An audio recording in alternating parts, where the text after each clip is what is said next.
Let's go. Okay, so good morning, good afternoon, and good evening to wherever you may be. Welcome back to the Pitch Perfect podcast. My name is Kiki, one of your co-hosts, and of course, we are joined by Elaine as your other co-host. Hi, Say hello. And today we are joined by the wonderful DeadSummer, Kale, our lore expert in all things Ray. Hello, welcome to the podcast. Hello, thanks for having me. It's been, I think, over 2 years, maybe 3 years or something since I was last on, so a lot's changed. Oh, there we go. How good. Now, we have had a lot of people come into Flesh and Blood throughout this 5 years of the game, and there's a bunch of people who may not have heard of you before, may not know you, so if you'd just like to tell us a little bit about who you are, what you do in the community, and in the game as a whole. Yeah, so my name's Kale. I make a bunch of lore content, pretty much exclusively lore, on my YouTube channel, DeadSummerArt.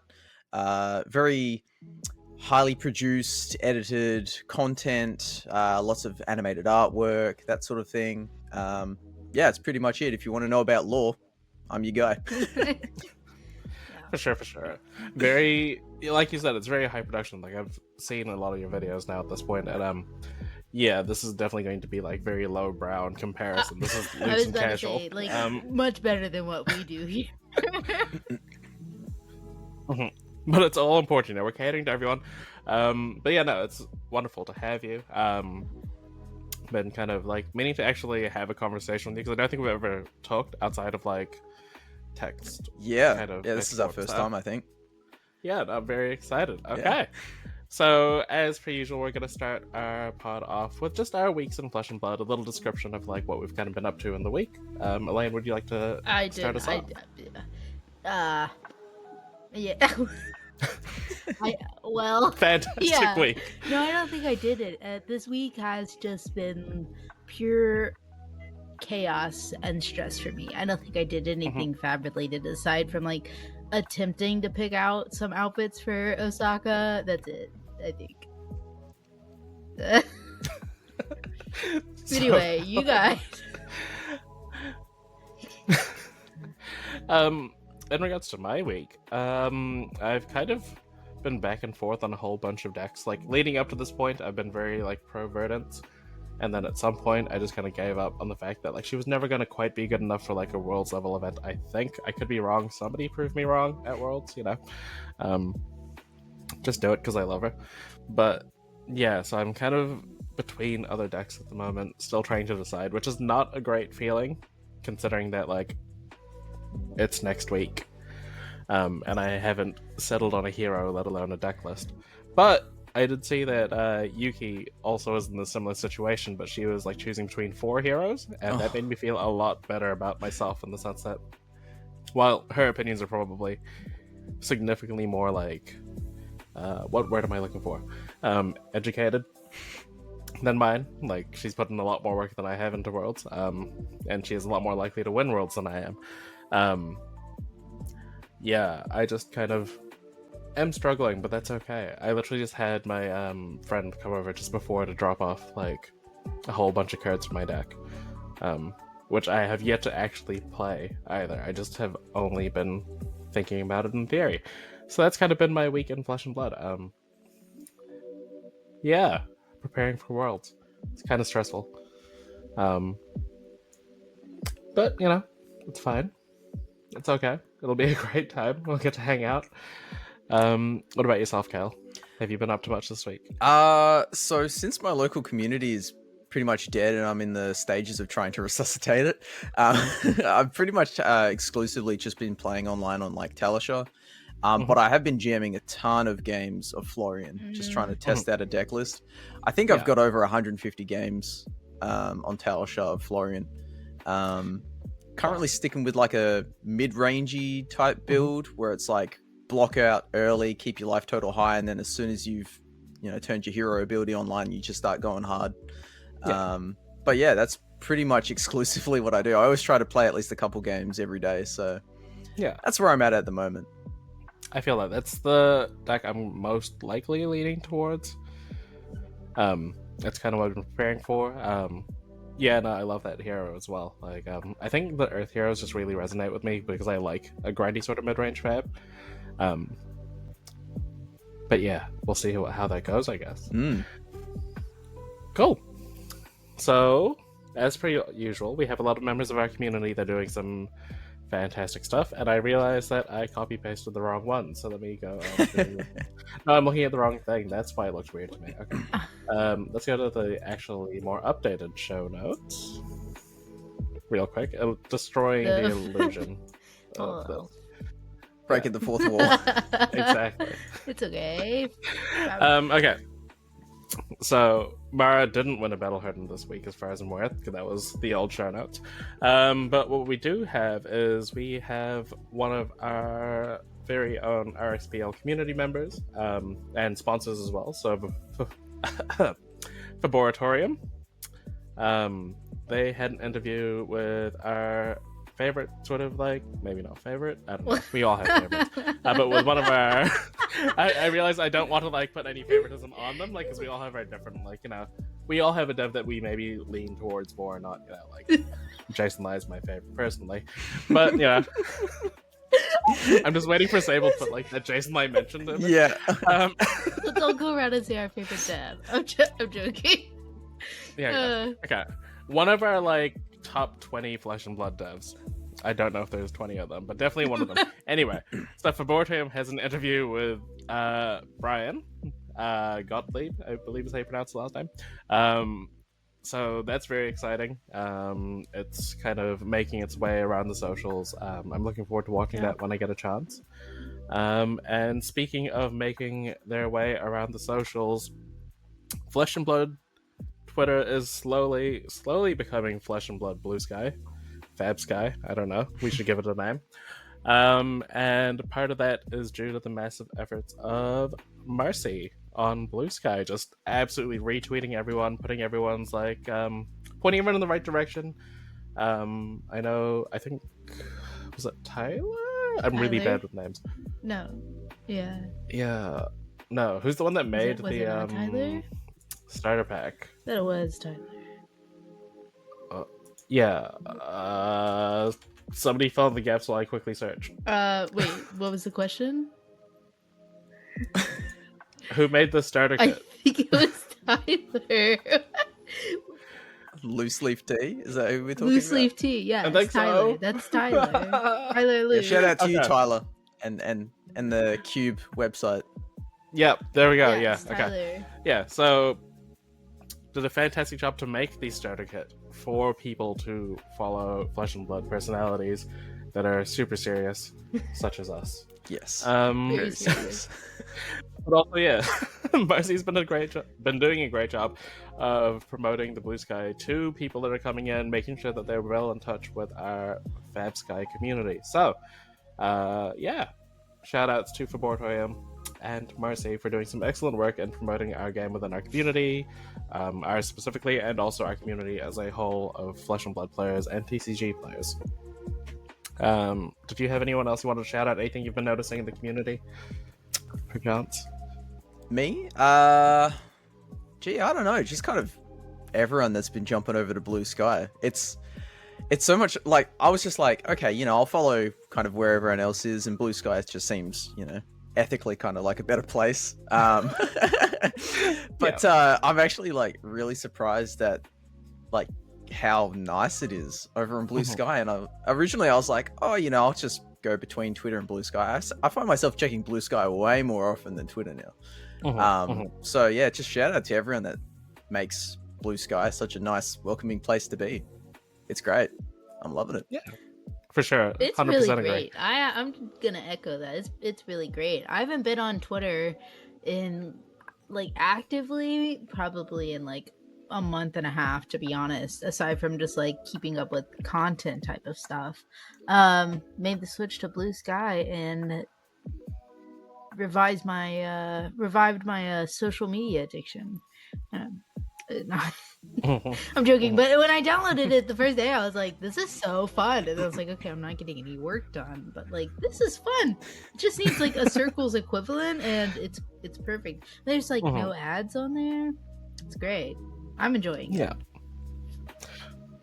The main gripe I have about it is that in the like DMs section, you can't react to anything.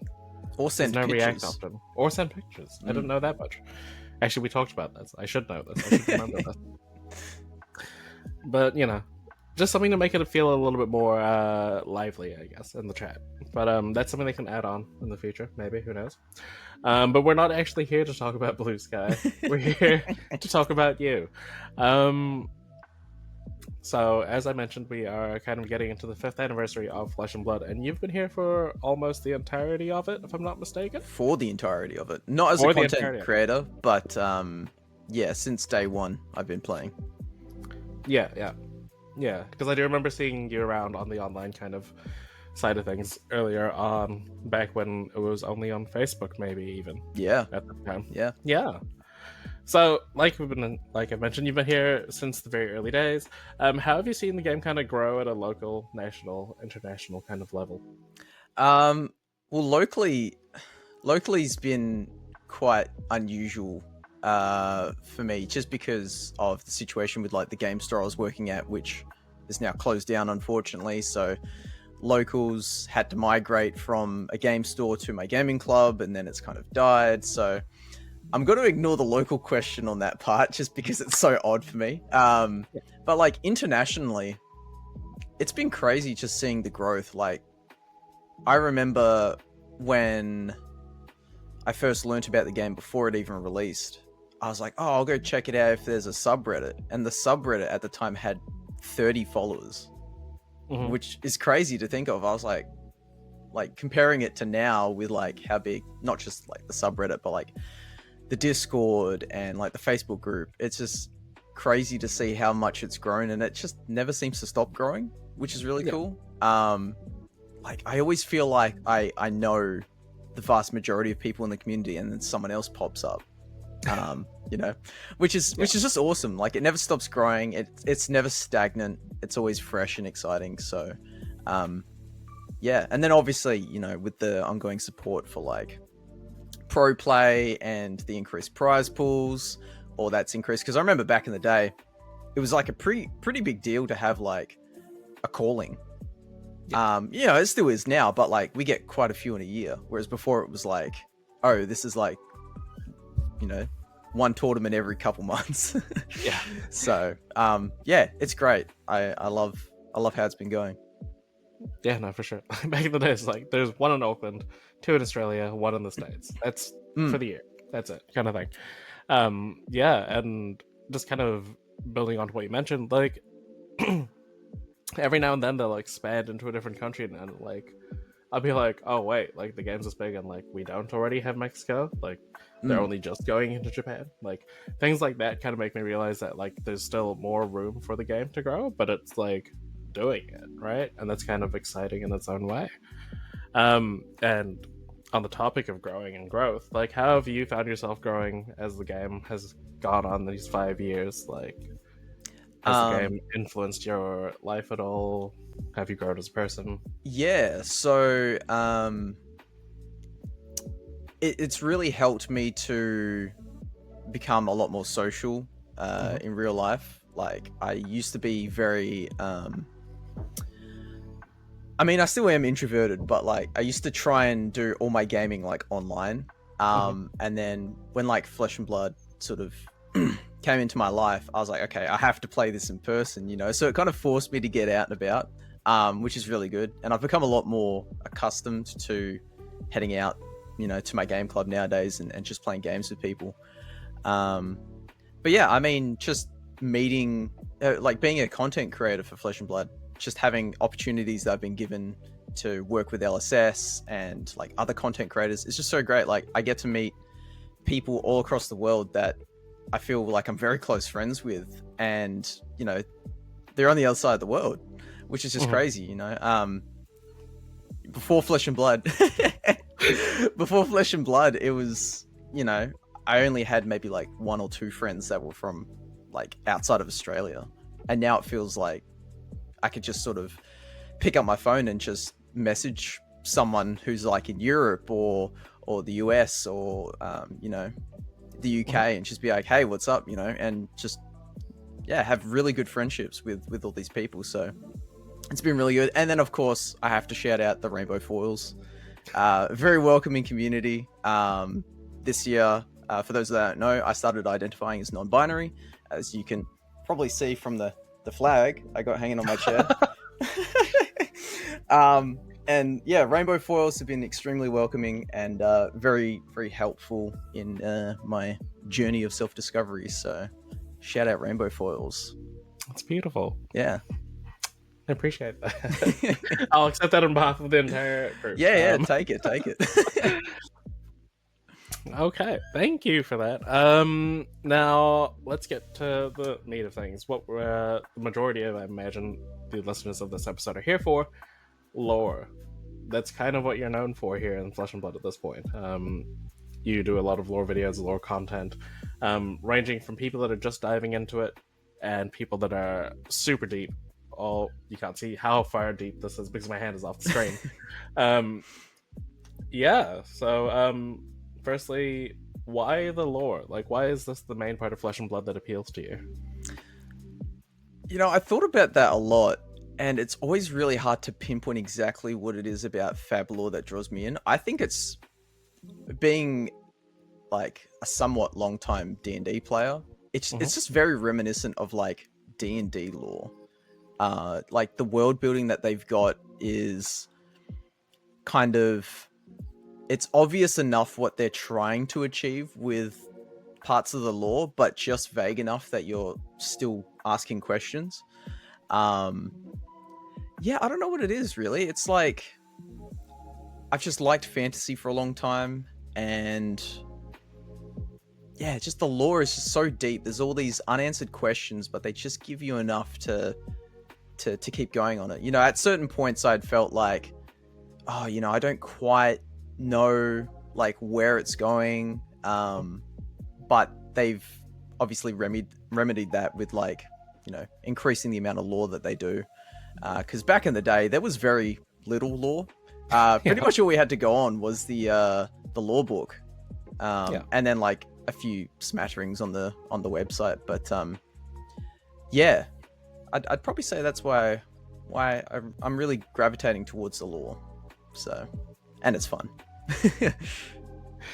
Well, you've mentioned like the kind of open-endedness of the lore and how they keep things kind of, you know, they don't reveal everything, so you can kind of keep on building onto it, or they can keep on building onto it rather.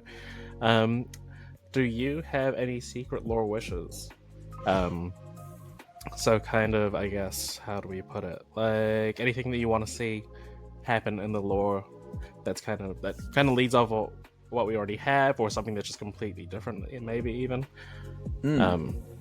Yeah. I'm gonna go on like a small tangent to explain this particular thing. So, go on. My wish is for Viserai to go to Volcor and discover that he is a Drakai, and then we get a Draconic Runeblade version of him. That's probably the biggest wish for me. So the reason I think that is, so in Volcor, they have a particular naming convention. So the Drakai, the royals, can kind of name themselves or be named however they want. There's no restrictions. But if you're a Volkai, one of the lower class, you have to have the letters AI, or the sound I at the end of your name. So that's why we have Fire, Dromai, Kasai. And when LSS released an article describing this, they also put Viserai as a Volkai name. So from what we know of Viserai, he was just found on the shores of the Demonastery by Lord Sutcliffe. And Lord Sutcliffe assumed he was from Volcor based on his armor and whatnot. But there was no way for Lord Sutcliffe to know if he was a Drakai or a Volkai. So he's kind of just named Viserai, assuming he's a Volkai. But the fact that Viserai kind of had some sort of like latent Aether affinity, which is the ability to like cast magic, kind of indicates that he's probably a Drakai rather than a Volkai, because Volkais typically don't have Aether affinity, or at least ties to like the royal bloodline and, you know, fire magic and stuff. So I could definitely see a world in which Viserai returns to Volcor to discover, you know, his past, and then he finds out that he was actually like some sort of Drakai, maybe like a general in one of the armies, and then we get like this sick draconic rune blade. Yeah, that's like my biggest wish at the moment, I'd say. But yeah, bit of a crackpot theory. I mean, I can totally see it. Like, I was loosely aware that he is from Volcor. So I always kind of assumed that they would kind of touch on that at some point. Do you think they would do a Runeblade Wizard as opposed to Draconic Runeblade? Have a dual class kind of situation? I don't think Would that so. break the game? If you're arcane damage, you're not attack, and if you gave that go again, and oh, that would be crazy. I think, I mean, we kind of saw it with the Emperor, where like, what's the difference between a warrior wizard and a runeblade? So I feel like runeblade is like kind of different enough in between to kind of, you know, be separate. But then like runeblade wizard, I mean, runeblade wizard just kind of feels like warrior wizard, doesn't it? In a way, you know. Yeah. So I don't think they would do that dual class. I think dual classes will be very rare, going forth. But I mean, that would be pretty crazy if like you did some sort of like Mordred Tide, Revel and Runeblood turn, and then at the end you go like, oh, I mean, you couldn't because it's a Kano specialization, but like you Blazing Aether at the end or something. Sure, that would be ridiculous. Yeah. Yeah. So yeah. Very cool. Now, the last one of our questions before we go into the community ones. In your time that you've invested in lore, in Flesh and Blood, have you ever predicted a piece of lore correctly? In terms of like lore, I don't think so, but I have definitely predicted talents and classes. So like, shout out to Tommy from Fresh and Buds. When I was on one of the episodes with him, and I think it was the first one I was on, we were talking about Uprising, which was coming out, but we didn't really know much about it. I successfully predicted that Volcor's talent was going to be Draconic, and I specifically said the words Draconic too. You can go back and fact check me on that. And when Dynasty was coming out as well on the podcast, this was before we saw Arachne. I was like, I feel like there's something else coming. I reckon there's an assassin coming at the last moment, you know, just like a true assassin. We'll see it when it's too late. And then, yeah, you know, the Emperor died. So like a few times I've predicted stuff like that, but in terms of like lore, I mean, that's a bit harder just because it's so like expansive. So I've predicted some things, but yeah.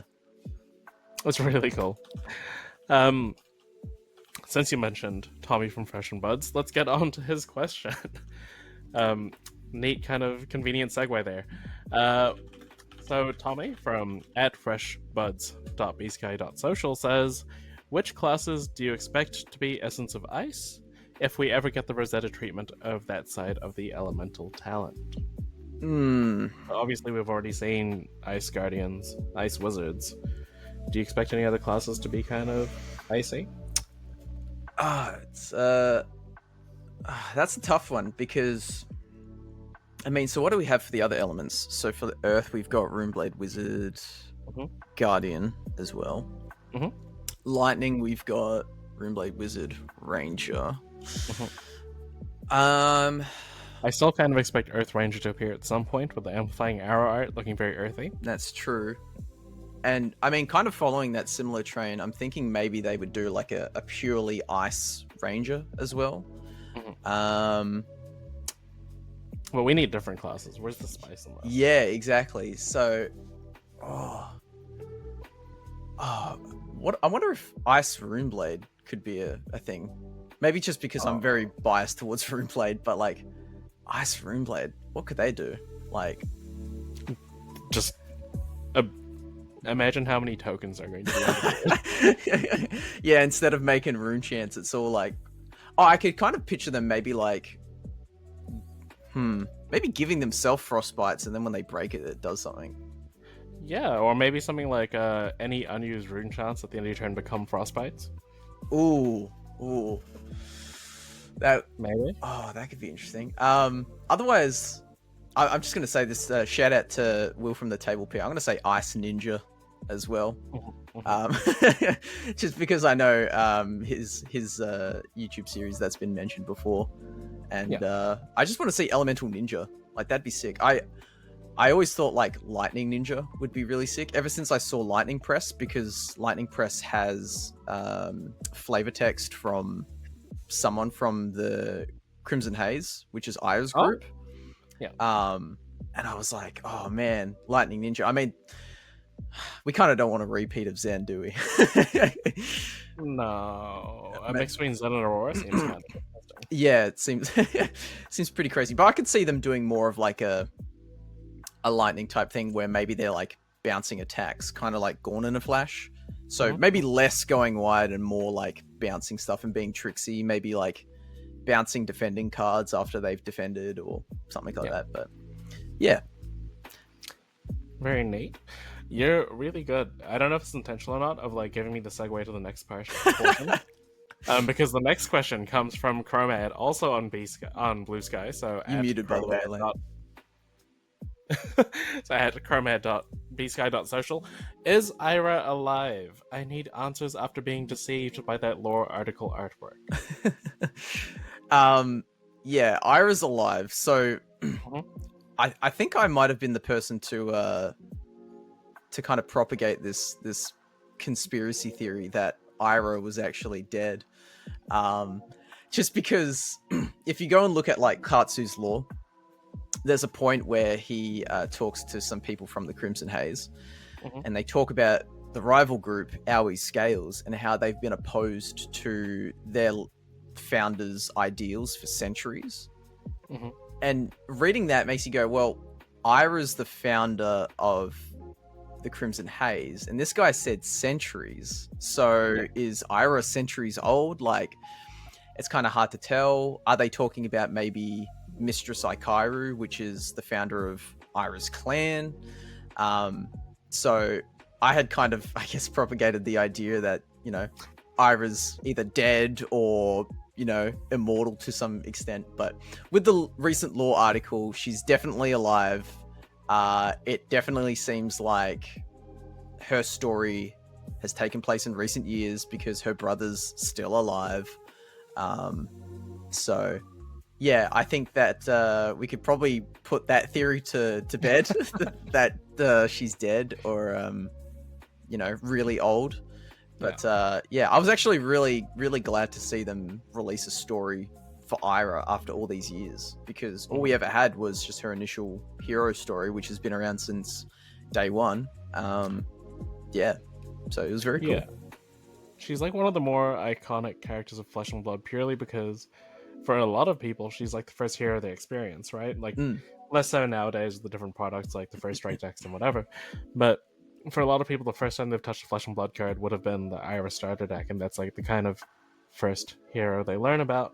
And then, like you mentioned, she's not really mentioned anywhere for a while in depth up until now, which is why I think it's such a big deal that they're releasing this adult Ira as like this big 5-year promotion, not just at Worlds but like globally. Like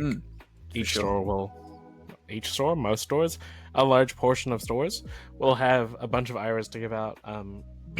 And like you said, like there's now lore on her, there's more background to her, we're gonna see her on games but more, and it's really exciting for like the first hero, quote unquote, of the game publicly. Yeah, for sure. Okay. Sorry, excuse me. Moving on to some Twitter questions now. Was there only one? I thought there was two. Anyway. Okay. So we have Jackie, at Jackie Fairworks. That's why I thought of those two questions. She mentioned two things in the post. But her actual question was, are you planning on continuing the areas of Wraith? Honestly, anything you make is amazing. I'll never stop watching. Yeah, so the Regions of Wraith series that I'm doing at the moment, like, really deep dives into each region and like everything about that region. So far I've only made one video in that series, which was about Solana. and I think Mhm. that video was like 20 minutes long or something. I definitely plan to continue doing it. I was working on the second one, which is about Arya.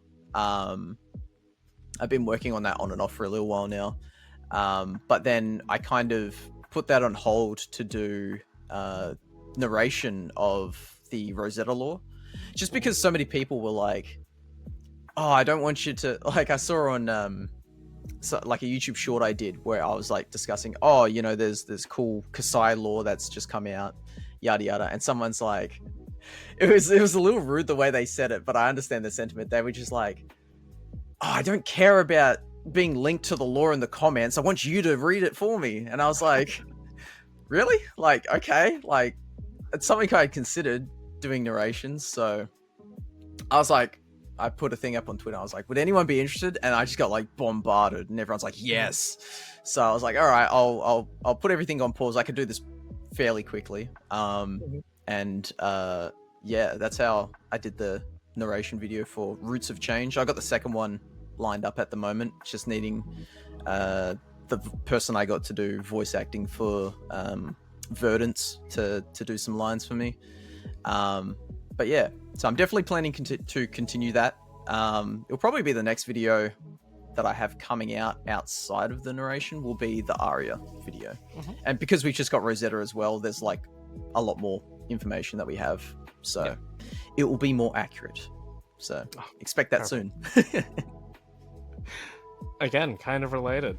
Our next question comes from Lynette at FabledHeroNZ.bsky.social. She asks, in relation to your lore videos that I absolutely love, always been top notch, how long does the planning process take for these videos? It really depends on the subject, but because I only do scripted content, I'm not really just talking on the fly like I am now. It can take a little while, especially if there's like a lot of research involved.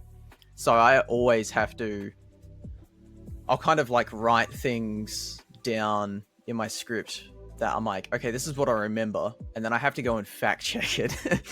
So I have to go through like all these lore articles, hero pages. I'm like, oh, I remember them talking about this specific thing. Where did I see that? So actually shout out to legendarystories.net. Fantastic website. I've sung its praises before. It's a site where he's collated all of the lore that we've got into one central place with a search function. So I can type in keywords and I'm like, oh, you know, Aesir, where have Aesir been mentioned? And it will show me everywhere that's been mentioned. And it has like lists of characters that have been mentioned in like flavor text. And yeah, so it can take a while doing a lot of the research. But once I've kind of done the script, which is oftentimes kind of like the longest part, then I'll do like voiceover, which is very quick because I've got everything written down. And then yeah, editing can take a little while. If it's something that requires a lot of like animated artwork, that can take a long time, just because each piece of art I have to go into Photoshop, I have to cut it out into different sections, and then I have to put it into After Effects, and I have to animate it, and then I got to export it, and then I got to chuck it into my timeline. And yeah, that's why I found doing recently like YouTube Shorts or TikToks to be quite a good way to get content out regularly, because I don't animate any of the artwork that I put into those. So I can make like a short or a TikTok within an hour and it's done. So it keeps people happy that way. But yeah, it can take a while, especially if I'm not feeling motivated to use the pen tool in Photoshop and cut out people. So yeah, takes a while. Yeah, I was gonna say, like, I've made videos that are much less professionally done in comparison. And like, still fantastic. Like, and that takes me so long, and I'm just like, at the end of it, I'm like, I wrote a script that is like 1 minute and 30 seconds long, and it's taken me roughly 5 hours to finish this video. Yep. And then I'm looking at your stuff, I'm like, this would have been like days, if not weeks. And like it feels like a lot of investment because like this isn't your full-time thing, right? Like this is something you do on the side. very Something much. I do on the side, and like my day job is graphics designer and like social media manager. So I will do Photoshop all day at work, and then I'll come home and the last thing I want to touch is Photoshop. So this is me as a TO. That's my thing. yeah, I can imagine. You know, I get home from work after running 3 events at 6 p.m. to 10 p.m. and it's like, oh, that's right, I now have another tournament to run. But no, fantastic. Okay, so the final community question we have here. What is your favorite... Oh, sorry, this was asked by Greg, darthapprentice.bsky.social. Does a lot of beautiful stuff in the community, has helped us a bunch as well. So he asks, what is your favorite card? Bonus points if it blocks for 2. Favorite generic card. Favorite generic card. So as a Runeblade player, specifically Viserai, we hate generic cards because it doesn't trigger Viserai's ability unless it's like a non-attack that you play first, like Gorganian Tome or something. Yeah. Before... That doesn't block at all. No, it doesn't block at all. Before my Viserai deck got banned into oblivion with the cash-in ban, because I played cash-in Viserai, which was like the entire point of the deck. Did you use the crown hat? I did. I used the crown. There you go. Well. That leads into your lore idea, right? Yeah. Exactly. Like I was kind of trying Wage Gold because it's a universal card, so when you play it, it counts as a Runeblade card. And you could give it go again with Morphine Skies, which was pretty funny. But I wouldn't really count that one. I don't know. I tend not to use too many generic cards unless they're like staples, like E-Strike or Command and Conquer. But I'll say probably outside of those staples, maybe Chains of Eminence. Oh, I really like the idea of just like plonking down this card and being like trying to psych out your opponent with what they've got. Like back in the day, like Crucible of War time, I guess. I remember specifically versing one of our locals, Rachel, who's like a one trick kind of brute player. She loves brute. And I remember playing it and I said Wrecker-Romp. No, yeah, is Wrecker-Romp the one that it's just like the blue is like a blue 3/6. Yeah. And she was like, damn it. And like 2 of the cards in her hand were Wrecker-Romp. So it just like completely neutered her turn. Because I was like, what card is like the most likely to be in your hand based on how many copies you have in the deck? And I was just like, I don't know, Wrecker-Romp. And it was like half her hand. And I was like, I'm sorry. So you can't have been too sorry if you're the one playing the card. Yeah. You made the choice. Exactly. But like, you know, it's the same as like in Magic, you know, playing Pithing Needle or something, you know, just it rewards having knowledge of what your opponent is playing in, like the meta that you're playing in. And I will say I stirred the pot a little bit during Part the Mistveil meta when I made kind of a half joking tweet saying, why are you complaining about Zen? Just play Chains of Eminence. It's a generic. You can put it in any deck and you just name like Bonds or Crouching Tiger. And I had some people agree with me and then a lot of people get angry with me. Wait, are you allowed to pitch? You can't pitch, no. So could you name Energy? You could, I think. Yeah, because it is a card. I'm pretty certain you could name Inner Chi. So like late game, you just like Inner Chi. And then it goes there like... you go. Yeah.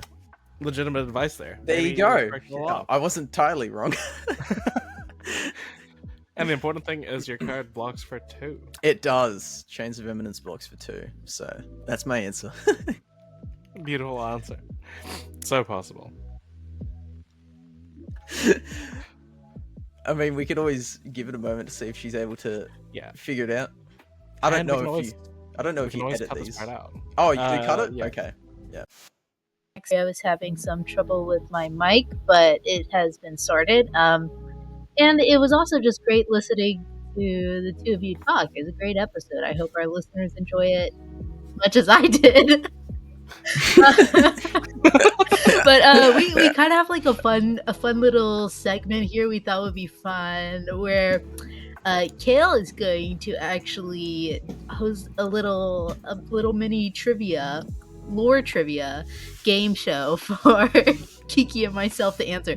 I have very low confidence in my ability to answer these questions. I don't know a ton about the Flesh and Blood lore, but we'll see. So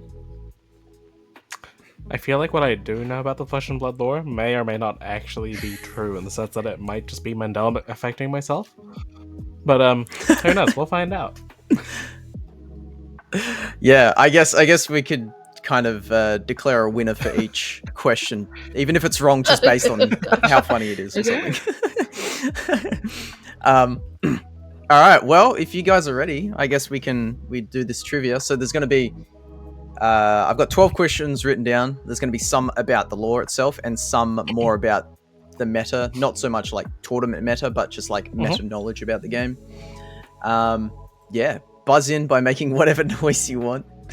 And people listening can also play along if you know the answers. Write them in the comments, I guess. Get that engagement up. Professional right there. All right, question number 1. What was the original development name for Flesh and Blood? The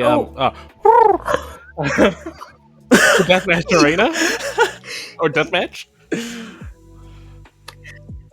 Yeah, it was Deathmatch. Yep, I'll give you that. When you said Deathmatch Arena, I was like, "Oh, cut it back." Stream, right? Yeah. Yes. Okay. Yeah, that's why I know. They did. Yeah, the first time that was mentioned was by James when he did a interview with Flukenbox at Queenstown. Yeah. Shout out New Zealand. It's very, yeah. Shout out New Zealand, the entire country. Shout Kiki, out I have to say I was so impressed by your buzzing noise just now. Anyway, like I am Kiki Bird for a reason on Bluesky. That's true. I guess Elaine has to make a pickle noise, whatever that is. I think it would just be like a crunch or something like.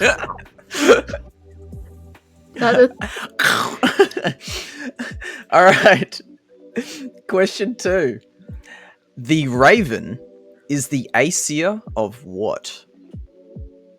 Oh, wait. Oh. This one's a deep cut. What? No, it is not death. I can give a few hints as well. Yeah, could you use it in a sentence? Yeah, can you use it in a sentence? La Apocalypta worship the Raven. Wait. The Apocalypse? Nope. Wait. It is the Aesir tied to the pits. Oh. I'll say that, but it is the Aesir specifically of what? Oh, wait. This is a deep cut. I've got some deep cuts. I'm waiting for this pickle noise. Well, well, okay. I don't even know like what I'm trying to think of, like what type of answer. You guessed twice, Kiki. What was your second guess? Yeah. Oh, the Apocalypse. No. Oh, that's closer. Which is closer, I would say. Of the pits. Yeah. So, for example, Sol is the Aesir of Light.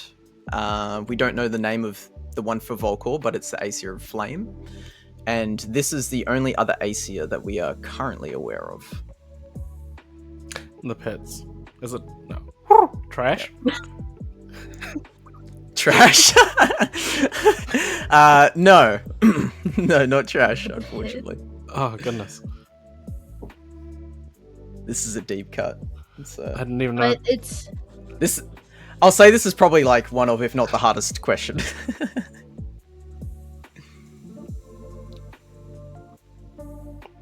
I started out with so much I actually have no clue. question. I'm trying to think. Okay. I feel like probably our listeners are yelling at us right now. Maybe the more lore-focused ones, but I think the vast majority of people would have. I'd be no impressed idea. if your mother knew. Could we the get a answer. letter? My mother. It is the Aesir of, C. and the word starts with Catastrophe. C. Chaos. Oh, closer. Uh, Yes, well done. It's the Aesir of Chaos. We didn't hear the pickle noise, but I'll take it. All right. Yes, so the Raven is the Aesir of Chaos, and is worshipped by the Doomsday cult La Apocalypta.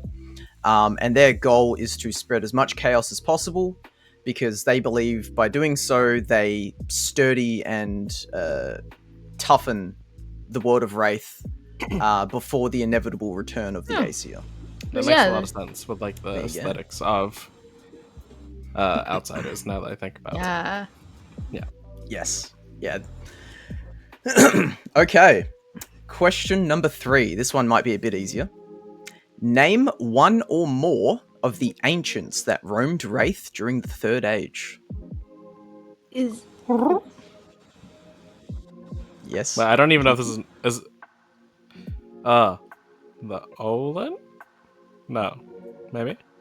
Okay. No. The Olin were a group that fought alongside okay. the ancients.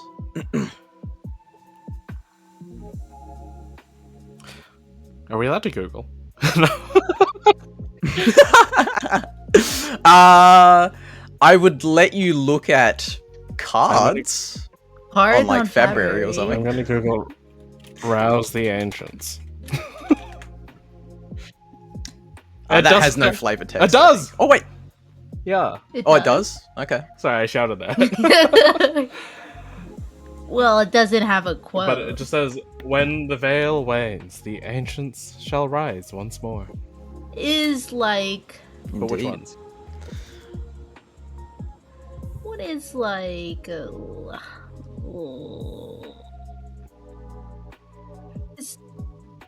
So one has been heavily talked about in Rosetta. Wait, no. the half pickle noise. Ocilio? Ocilio? No, is it... Cecilia? No, he is not an ancient. I mean, he is ancient, but he's not an ancient. He is a weapon of one of the ancients. Oh god. So he is tied directly to an ancient. If you'd like some hints, Are I can these give you cards, like, would it be like... Oh, okay, wait, let me look at a card real quick.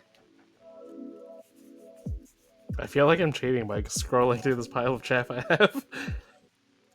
No, you can do that. You might find the answer in there. Davnir? I need to hear a buzzer.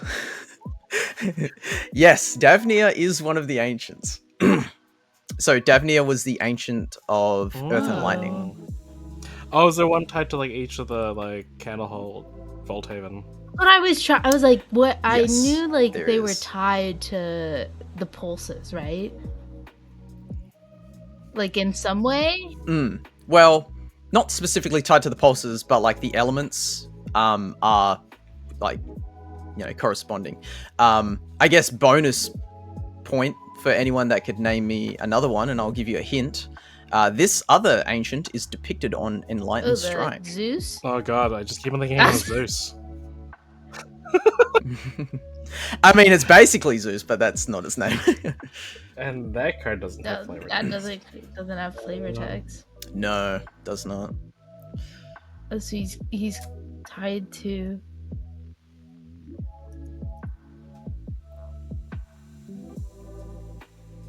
So Zeus is tied to Ariel or though? Not Zeus. Enlightened Strike. Yes, it is. Yeah.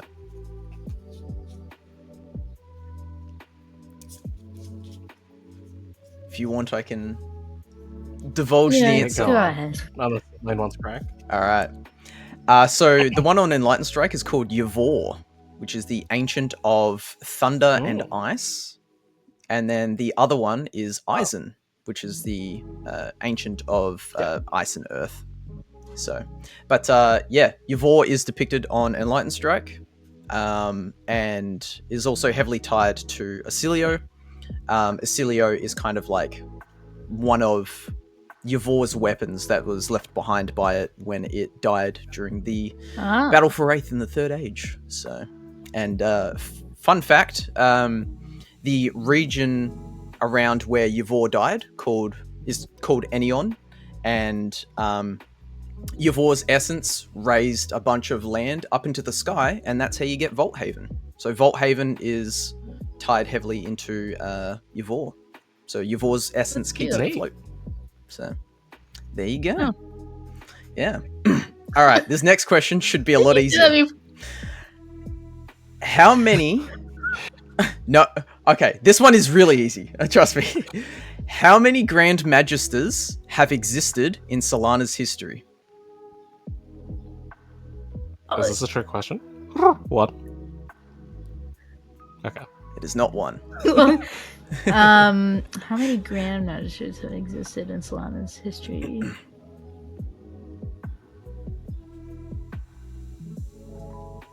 Seven. I didn't hear a pickle crunch, but is it actually 7? No, it's not. Sorry. I just wanted to hear the pickle crunch. 3? What you said 3? No. Is it single digits? Okay. It is single digits, yeah. So we're slowly whittling down the options. You're slowly whittling down numbers. 4. 5. Okay. No, it's not 4. It is 5. Yeah, so there's 5. They all have their own names. One thing about the Grand Magisters that we're not certain of, so Solana has existed for a long time, and for there to only have been 5 Grand Magisters implies that either the Grand Magisters live a very long time, or there has been periods of time where there have been no Grand Magisters, which seems more unlikely. So I think there's something going on with how long Grand Magisters live. Fun fact, the first Grand Magister, which was called the Devout, absconded from Solana and went to a secluded island to continue their research. And then when they were hunted down by Solana, they infused their self into the mansion that they had built on the island, and that has become the monastery. I remember very briefly a story about that, about how like the monastery was functionally born from one of the big higher ups. I guess from it feels very Lucifer-esque almost. I guess. Yeah, kind of. So he went from being the devout and kind of creating the religion around Sol to becoming an apostate. So who knows what he discovered? But it was enough for him to turn against Sol. Was it something about like his insistent use of dark magic or something? Or he wanted to like discover more of like hidden truths of like Sol and Wraith and like forbidden knowledge, and all his cohorts didn't like that, so they sent him away and killed 13 of his closest disciples, which I believe Vincent kind of mirrored the killing of the 13 when she summoned Blasmaphet with Levia during Dusk Till Dawn, something along those lines. I'm not 100% certain on that, so... I mean, I guess that makes sense with her, like, hero being tied to the number 13 a lot, right? Like, with Shade and Death Hydra and Blood Debt and... Oh, sorry. Yes. And she transforms as well. Yep, at 13 life. Alright, this next question. I expected you to live longer is a quote from Danu Ashengard in the flavor text of which warrior card? Is this an older? We can use. I've definitely read this before. Route? No. Route. No. Okay.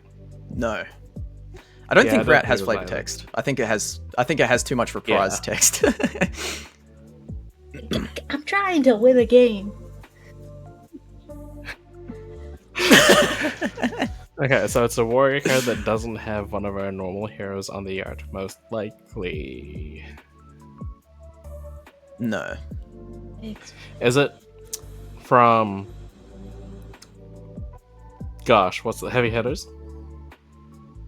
Okay. No. It is a Uh-huh. majestic, I will say.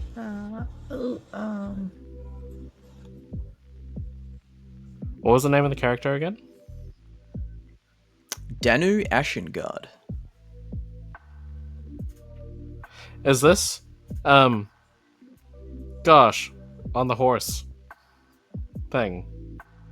+2. Copper tokens. I know. I know the card you're talking about. Spoils of War. Is that what Spoils of you're War. thinking? Flavor text. Okay. No, it's not Spoils If of you've War. ever heard me do commentary, this is also how I describe cards. Never by name, just by what they do. When you're like, the one with the horse, I was like, Victor Goldmane?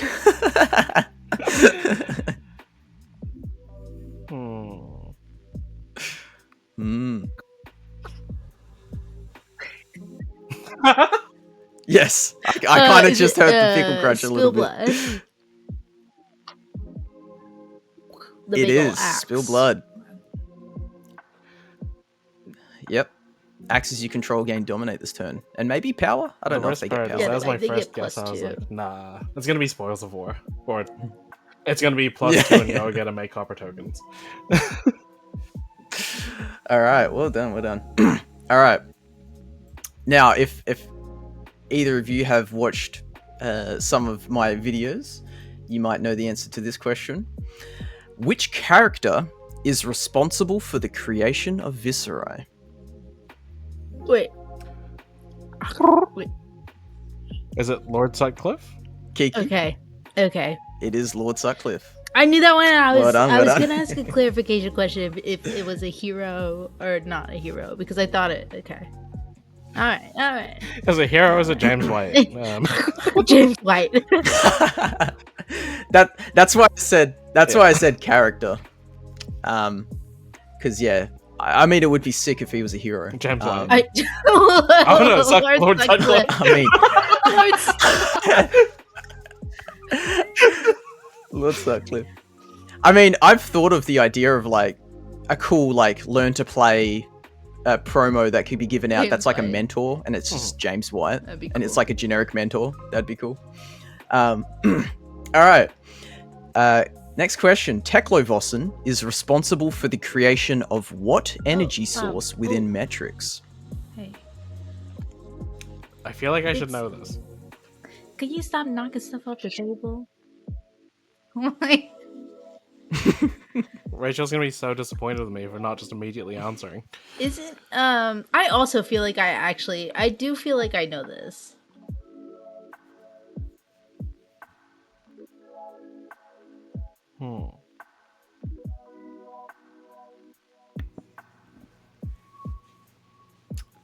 It is essentially their form of electricity. Steam counters.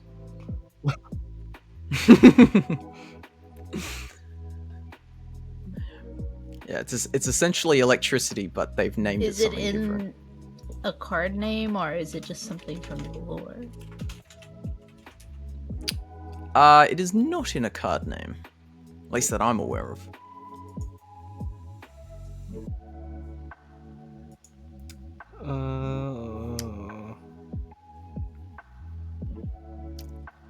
There's a bit of lore that talks about Teklovossen and how he is the blank man. What? I actually. I got you thinking now.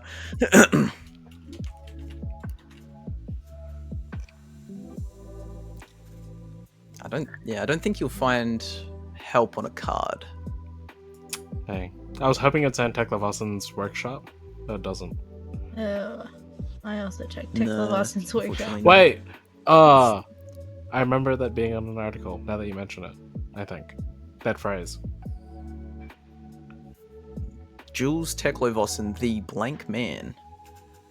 And then he named the energy source after the title, I guess, he was given. Or vice versa.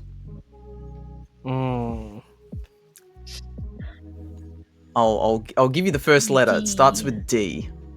The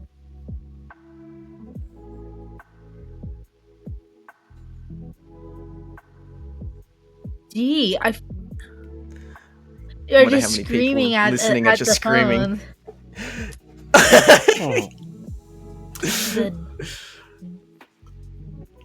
Man, I felt like it was on the This feels tip of so my much tongue, harder. and Me D on kind of spot. threw me off. Honestly, I don't. D.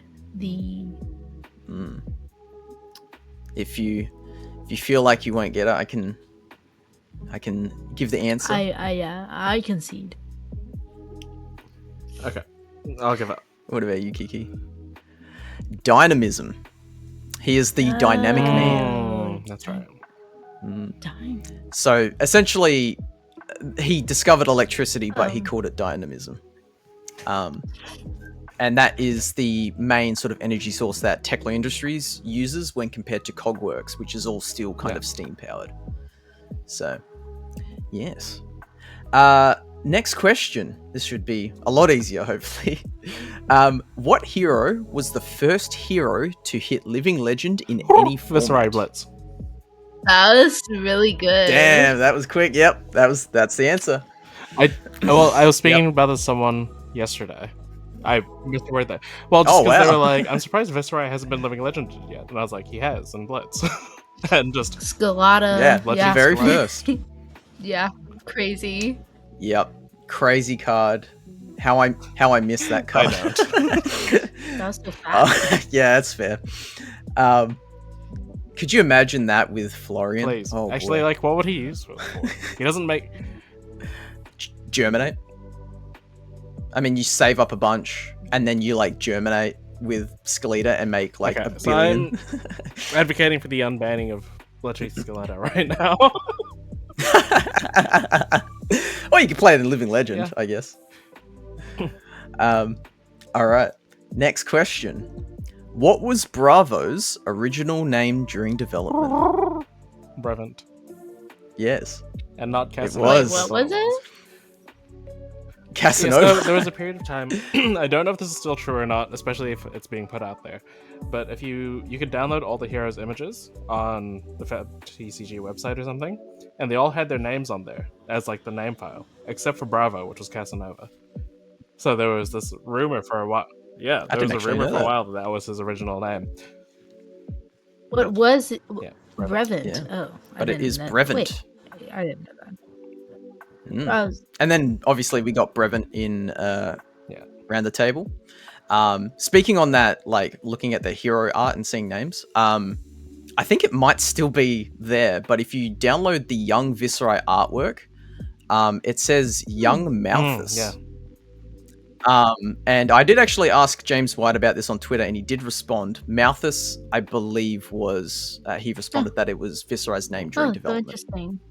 So, because I thought maybe that was Viscerai's name before he got taken by Lord Sutcliffe, but no, it just seems to be a development name. So, and another fun fact: Ira's original working hero name was Ira the Wilted. The Wilted, yes. Which makes sense because Aikairu, her clan, is about flowers, and then she was being corrupted by the Edge of Autumn Blade. Sense. So, yeah. Next question: the flow in Aria is strongest around what location? Wherever the Everfest festival is. Isn't it? Everfest festival travels everywhere. Is it Corsham? Yes, Elaine.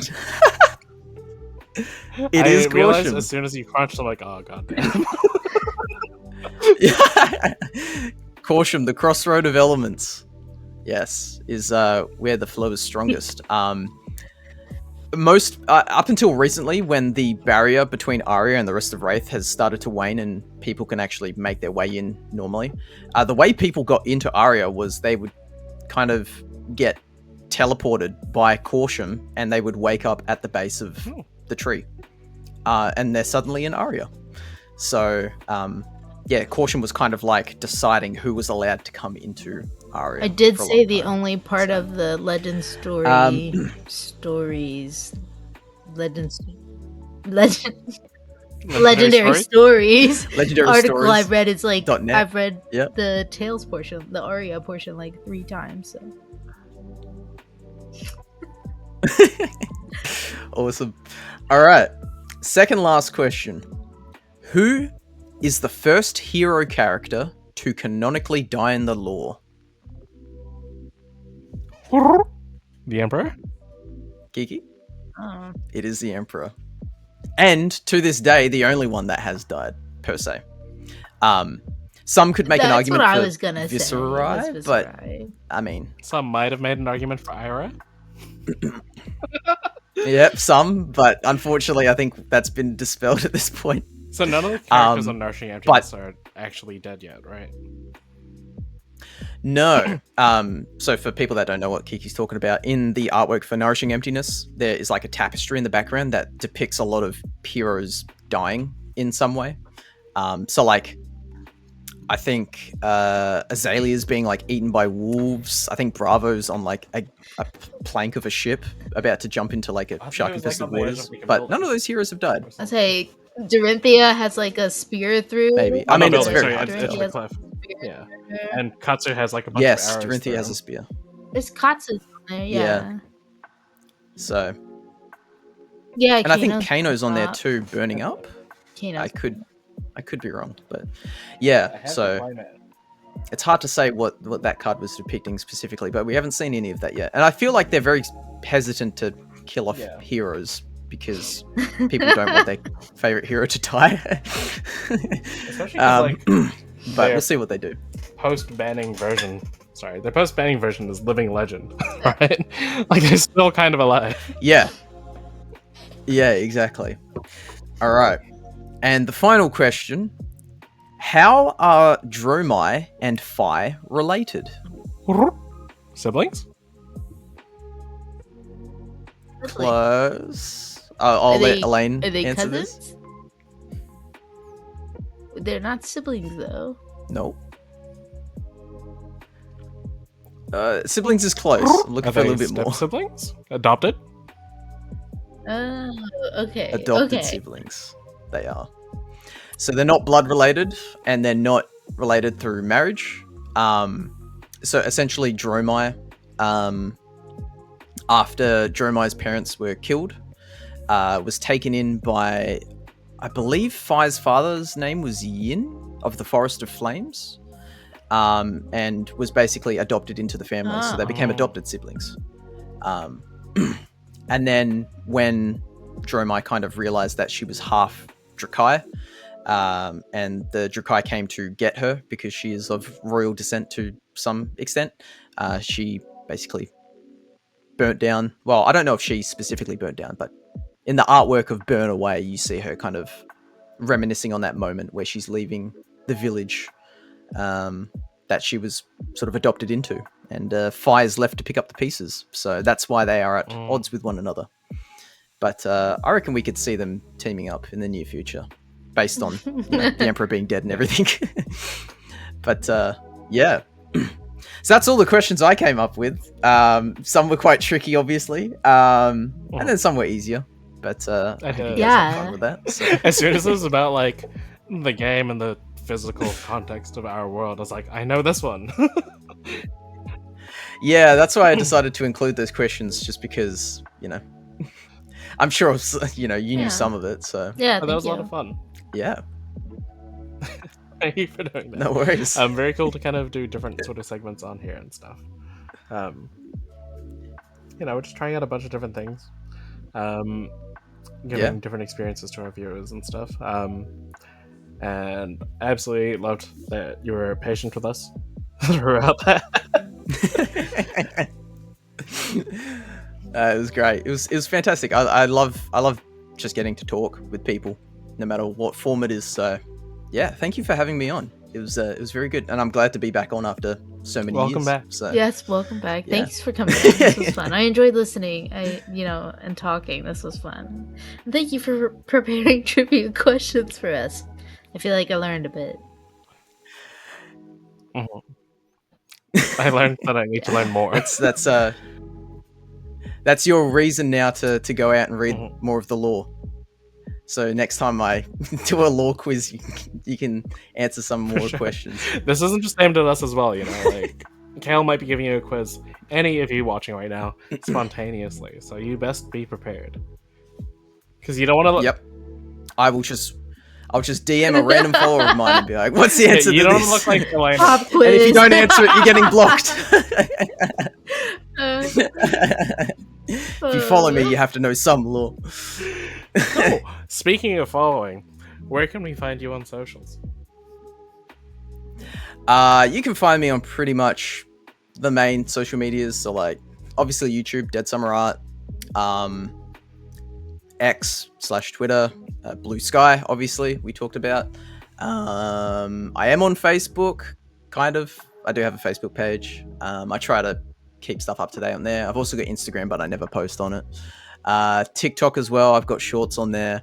Pretty much your favorite social media platform. Go on there, search up DeadSummer or DeadSummerArt, and you'll find me. If you want to get in contact with me, feel free to DM me on like Bluesky or whatever. I'm always happy to chat. Hell, even Discord. If you're in Discord and you see me in a server, I'm in a bunch of different servers, feel free to say hi. And yeah. Cool. And of course, you can find me on Twitter at Kiki_LA93. You can find me on Bluesky at KikiBird.bsky.social. I am eHamontree on everything that you could want to find me on. That is my name, eHamontree, like bacon on bush, pork on shrubbery. It's 3 words. Fantastic. Okay, well, with that being said, thank you very much. By the time you see this, we might already have been post worlds, maybe. I don't know. Like, this Maybe. might not go at our usual expected Wednesday time, because we'll probably be on our way to Osaka. It should. I'll probably not edit already it there. at the airport, because I'll be there you at go. the Elaine. airport on the time that I usually am editing. So There you go. Super talented. Thank you for joining us. Wonderful to see you. Thank you again to Kale for joining us, and for you for watching. So with that being said, goodbye, and we'll see you on the next one. bye. Congrats to